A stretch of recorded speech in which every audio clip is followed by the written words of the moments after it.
Bueno, en este encuentro vamos a hablar de síndromes vasculares cerebrales. Cuando hablamos de un síndrome vascular cerebral, hablamos del típico ACV, ¿sí? Que este se va a dividir en lo que es isquémico y hemorrágico. Cuando hablamos de un ACV isquémico, siempre tenemos que pensar en una persona mucho más grande, o sea, más tirando para anciano, una persona mayor.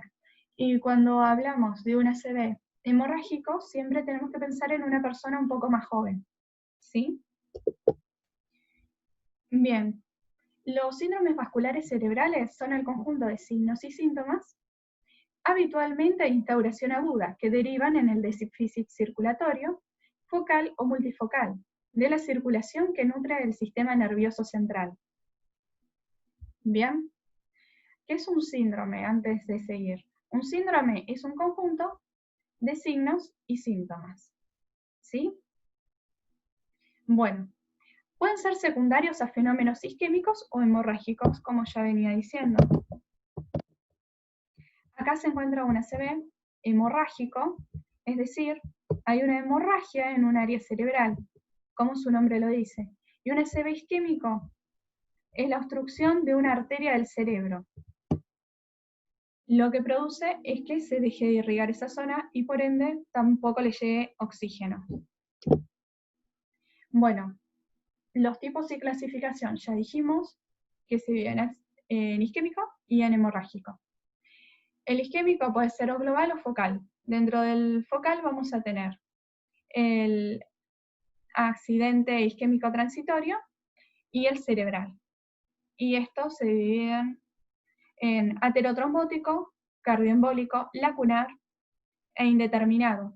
Y cuando hablamos del ACV de tipo hemorrágico, que es en el 20% de la población, o sea, dentro de lo que es la epidemiología de la enfermedad, vamos a tener que se divide en hemorragia cerebral y en la hemorragia subaracnoidea. La hemorragia cerebral vamos a tener que puede ser de tipo parenquimatosa o ventricular. De tipo parenquimatosa puede ser lobar, profunda, troncoencefálica y cerebelosa. El ACV isquémico vamos a tener su fisiopatología, que es que el cerebro es un órgano con altos requerimientos de oxígeno y glucosa, ¿bien? En una situación de reposo, solo, bastante, entre el 15 y el 20% del gasto cardíaco total está destinado al cerebro. Imagínense si la persona está corriendo o está estudiando y le llega a través de 4 pedículos arteriales, 2 arterias carótidas y 2 arterias vertebrales. Cuando el suministro arterial se interrumpe, deja rápidamente de funcionar, debido a las escasas reservas de nutrientes en el parénquima cerebral. La interrupción o el aporte sanguíneo isquemia cerebral puede ser o global o focal.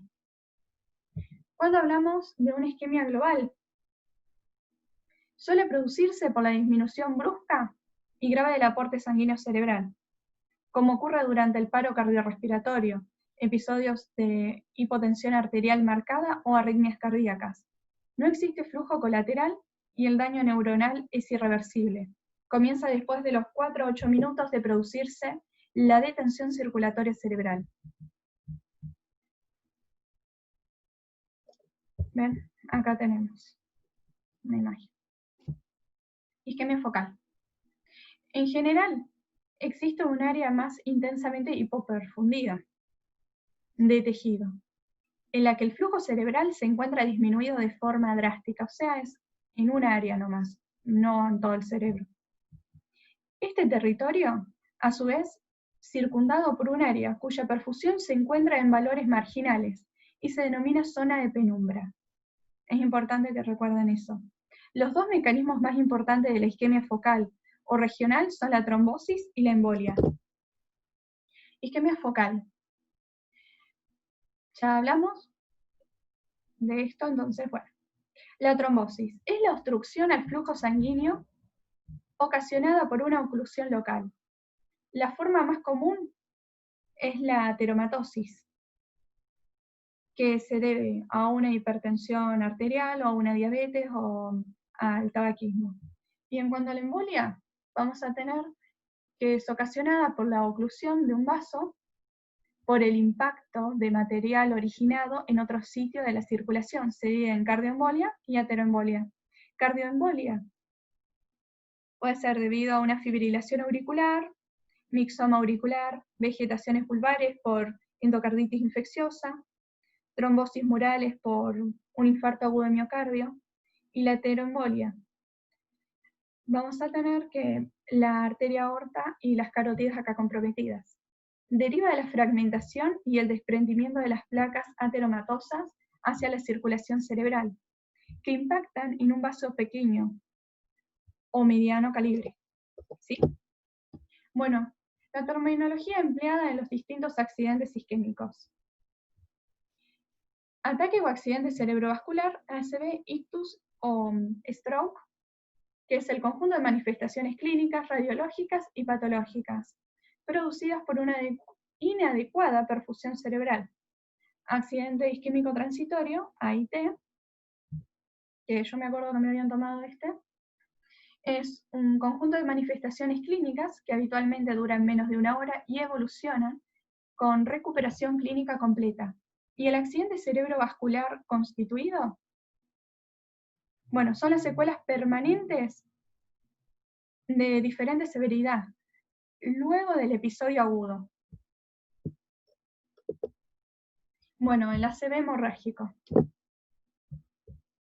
¿Qué es? Es la presencia de sangre dentro del tejido encefálico, que puede quedar limitada dentro del parénquima, o extenderse al sistema ventricular o al espacio subaracnoideo. Está provocada por una rotura vascular espontánea no traumática.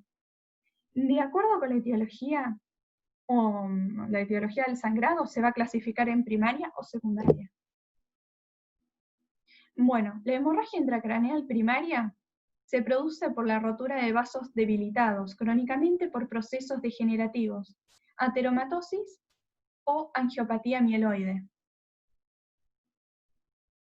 Y la hemorragia intracraneal secundaria se genera por la rotura de anomalías vasculares con diferentes etiologías, congénitas, que son por malformaciones arteriovenosas, cavernomas, angiomas, aneurismas, neoplásicas, primarias o secundarias, coagulopatías, congénitas o adquiridas, asociadas con el consumo de alcohol o drogas, y procesos inflamatorios de origen diverso, que puede ser infeccioso o no.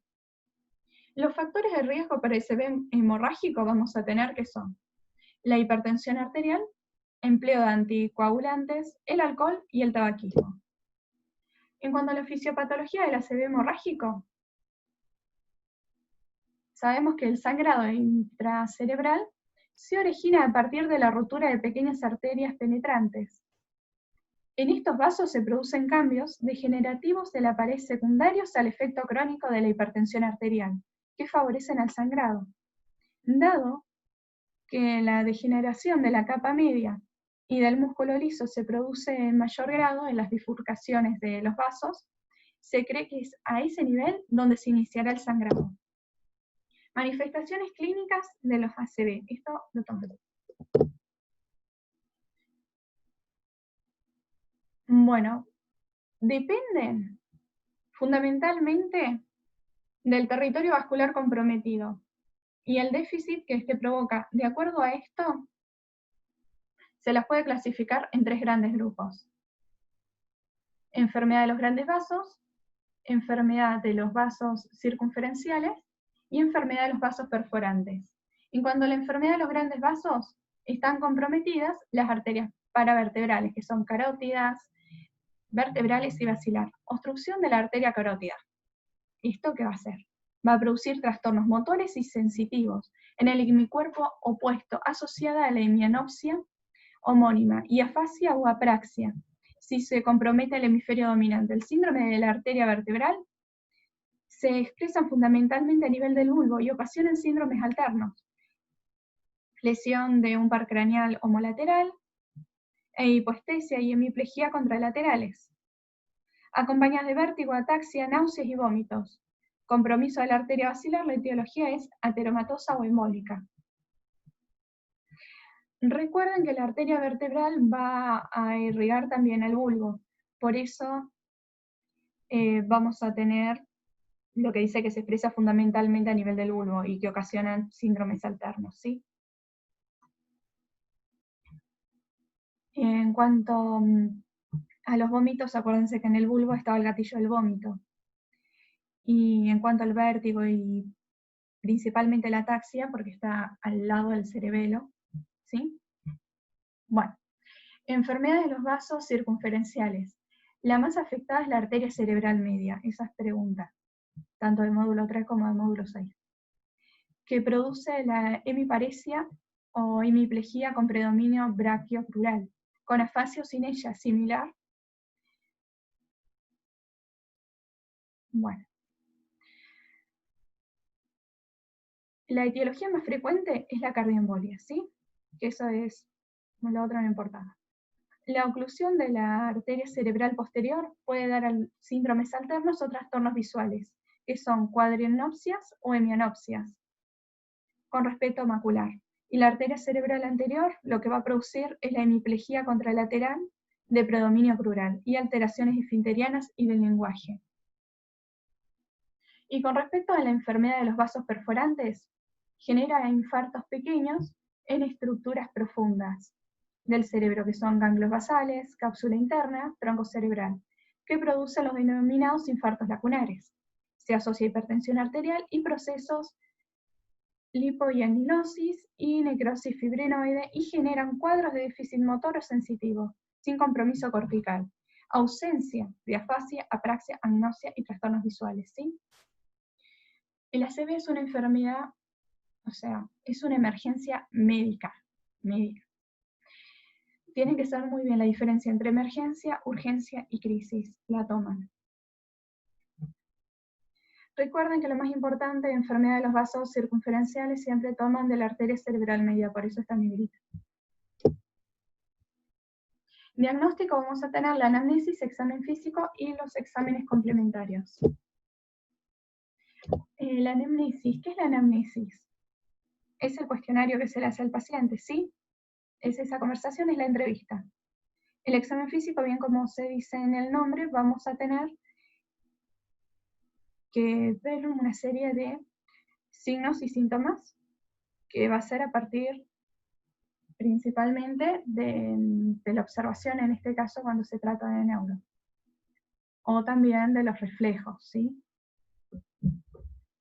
Pero bueno, acá no ocultas mucho ni nada de eso. Y en exámenes complementarios es lo que le vas a pedir para hacer la confirmación diagnóstica. El anamnesis. El diagnóstico del ACV se debe sospechar siempre frente a un cuadro de déficit neurológico, relatado por el mismo paciente o por sus familiares, de inicio súbito ictal, y cuyo signo sintomatología es persistente en el caso de un ACV constituido, o desaparece cuando se trata de un accidente isquémico transitorio. En general, en menos de una hora y sin imagen radiográfica. Se indagará sobre la presencia de factores, y en especial sobre la progresión del síndrome, que puede deberse al edema cerebral o a la transformación hemorrágica de un ACV isquémico. En el examen físico, tenemos que buscar los signos compatibles con el compromiso neurológico, como piramidalismo o síndrome de la primera motoneurona, que es el principal, recuerdan la hiperreflexia, signos de déficit sensitivo, ahí para evaluar el tema de las vías, porque si van a estar comprometidas, por ahí siempre evaluar el tema de las vías, ya sean ascendentes o descendentes, ¿sí? Alteraciones de los pares craneales. Por ejemplo, el par craneal, el séptimo, cuando tenemos una parálisis de algún cuadrante inferior de la cara, ahí ya tenemos que sospechar un ACV, pero solamente el cuadrante inferior, ¿sí? No en el cuadrante superior e inferior, o sea, que lleve a toda en mi cara, porque ahí nada más se dice que hay un compromiso nada más del par propiamente dicho. Pero cuando nada más tiene el cuadrante inferior nada más para abajo, o sea, como la boca para abajo, de un solo lado, ahí sí se debe pensar en una ACV, porque por ahí está bien y nada más tiene un lado de la boca caído y pensás que no le pasa nada, pero en realidad está teniendo una ACV ya. Bueno, trastornos de las funciones cerebrales superiores, compromiso esfinteriano. Y también otros signos importantes, como la presión arterial, hay que buscar que tenga hiper o hipotensión. El pulso arterial, si es irregular y desigual, sugiere la presencia de una fibrilación auricular. Y los soplos cardíacos y carotidios, que hace pensar en embolias de origen pulvar, asépticas o sépticas, y en estenosis vascular, respectivamente. Y a los exámenes complementarios vamos a pedir una tomografía computada una tomografía sin contraste, una resonancia magnética con una difusión o perfusión isquemia, y eventualmente un gradiente de ecohemorragia. Eso vamos a ver cuando pedimos una resonancia magnética. El electrocardiograma, ecocardiograma o Doppler, ecodoppler de vasos de cuello, una angioresonancia magnética de vasos intracraneales y extracraneales, que son los vasos de cuello, una angiografía digital y una RX de tórax de frente y perfil.